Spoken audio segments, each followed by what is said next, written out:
लसुन र अदरक सानो काटेर त्यसलाई म ब्राउन हुने गरी भुन्छु। म चाहिँ आधा तेल निकालेको छु कि। मसलाहरू धनियाँ जिरा तोरी सौँफ अन्त के हालेको छ त्यति हालेर मजाले यो पिसे। खोर्सानी पनि हालेको छु मैले यहाँनिर। खोर्सानी हाल्छु। तपाईँलाई जति पिरो खानु मन लाग्छ त्यही अनुसारले हाल्नुहोस्। यो अघिको चिकन हाल्छु। सानो आगो पारेको छु। यसमा हल्का भिनेगर एड गरेर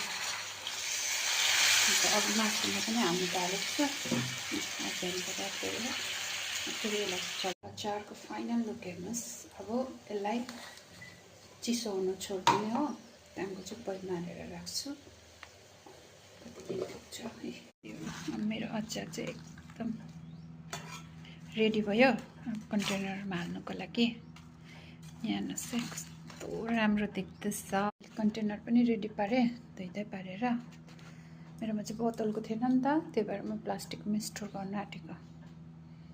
हेर्नुहोस् है साथीहरू 2 बट्टा भयो। हेर्नुहोस् है सानो सानो कन्टेनरको 2 कन्टेनर भयो। हेर्नुहोस् है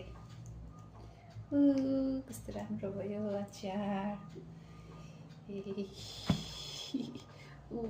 केटी यसलाई एयर टाइट गरेर राख्ने हो। हेर्नुहोस् अब चाहिँ यसरी हल्लाउने हो।